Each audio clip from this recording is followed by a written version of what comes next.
தரங்கம்பாடி அருகே நிலக்கடலை பயிர்களை சேதப்படுத்தி வரும் நூற்றுக்கணக்கான மயில்கள் செய்வதறியாமல் தவிக்கும் விவசாயிகள் சேதமடைந்த பயிர்களுக்கு உரிய இழப்பீடு வழங்க வேண்டும், மயில்களிடமிருந்து பயிர்களை காக்க உரிய ஆலோசனை வழங்க வேண்டும் என கோரிக்கை விடுத்துள்ளனர்.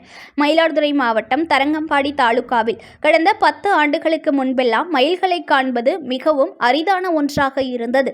மயில்களை புகைப்படத்தில் மட்டுமே பார்த்து வந்த மக்கள் அவ்வப்போது ஒரு சில கோவில்களிலும் அடர்ந்த காடு பகுதிகளிலும் பார்க்க நேரிட்டால் மயில்களை பார்த்த உற்சாகத்தில் துள்ளி குதித்து உற்சாக குரல் எழுப்பி மகிழ்ந்து வந்த காலம் மாறி தற்போது மயில்களின் பெருக்கம் அதிகரித்து காக்கை குருவிகள் போல கிராமம் தோறும் பல நூற்றுக்கணக்கான மயில்கள் சுற்றித் திரிகின்றன.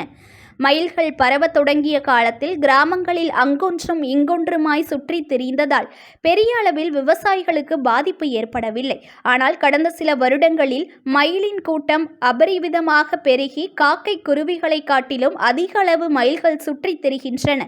முன்பெல்லாம் நரிகள் அதிகமாக இருந்ததால் மயில்கள் இடும் முட்டையை தின்றுவிடும். ஆனால் தற்போது நரிகள் இருக்கின்றதா இல்லையா என்பதை தெரியாத நிலை உள்ளதால் மயில்களின் பெருக்கம் அதிகரித்து காணப்படுவதாக கூறப்படுகிறது. தரங்கம்பாடி தாலுகாவில் சிங்கனோடை, அனந்தமங்கலம், ஆனைக்கோவில், கள்ளியப்பன் நல்லூர், கண்ணப்பன் மூளை ஆகிய பகுதிகளில் சுமார் 500 ஏக்கருக்கு மேலாக விவசாயிகள் நிலக்கடலை சாகுபடி செய்து வருகின்றனர்.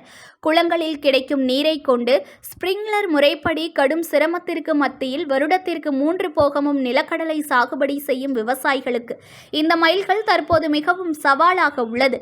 அதிகாலை மற்றும் மாலை நேரத்தில் கூட்டம் கூட்டமாக வரும் மயில்கள் மண்ணுக்கு அடியில் உள்ள நிலக்கடலை பிஞ்சுகளை கொத்தி தின்று அதிக அளவு சேதப்படுத்தி வருவதால் விவசாயிகள் மிகவும் கவலையடைந்துள்ளனர்.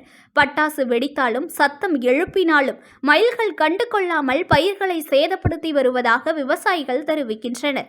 எனவே மயில்களால் சேதமடைந்த பயிர்களுக்கு உரிய இழப்பீடு வழங்க வேண்டும், மயில்களிடமிருந்து பயிர்களை காக்க உரிய ஆலோசனை வழங்க வேண்டும், வனத்துறை சார்பில் மயில்களை கட்டுப்படுத்த நடவடிக்கை எடுக்க வேண்டும் என விவசாயிகள் கோரிக்கை விடுத்துள்ளனர். News1 தமிழை லைக் பண்ணுங்க, கமெண்ட் பண்ணுங்க, ஷேர் பண்ணுங்க, மறக்காம சப்ஸ்கிரைப் பண்ணுங்க.